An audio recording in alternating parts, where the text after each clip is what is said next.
Yalo did not understand what was happening. The young man stood before the interrogator and closed his eyes. He always closed his eyes when he faced danger, when he was alone, and when his mother...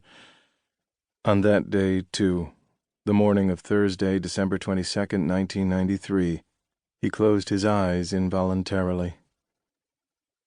Yalo did not understand why everything was white. He saw the white interrogator sitting behind a white table, the sun refracting on the glass window behind him, and his face bathed in reflected light.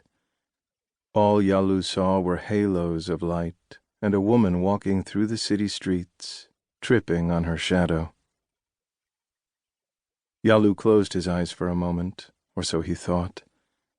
This young man with his knitted eyebrows and long tan face, his slender height, closed his eyes for a moment before reopening them.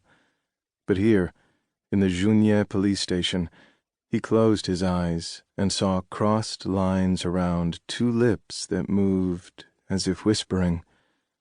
He looked at his handcuffed wrists and felt that the sun that obscured the face of the interrogator struck him in the eyes, so he closed them.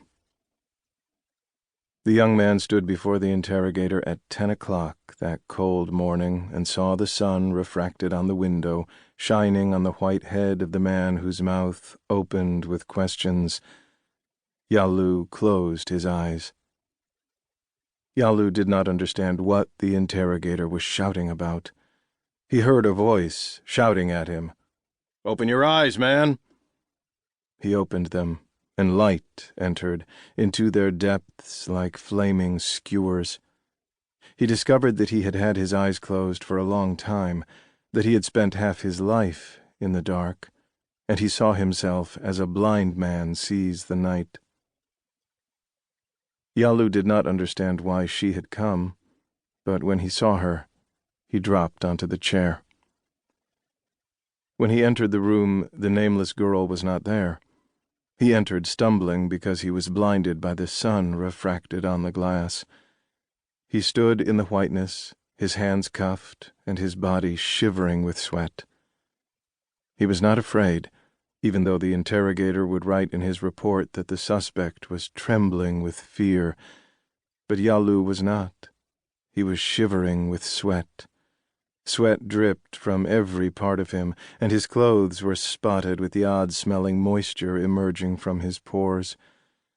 Yalo felt naked under his long black coat, and smelled the odor of another person. He discovered that he did not know this man called Daniel, also known as Yalo.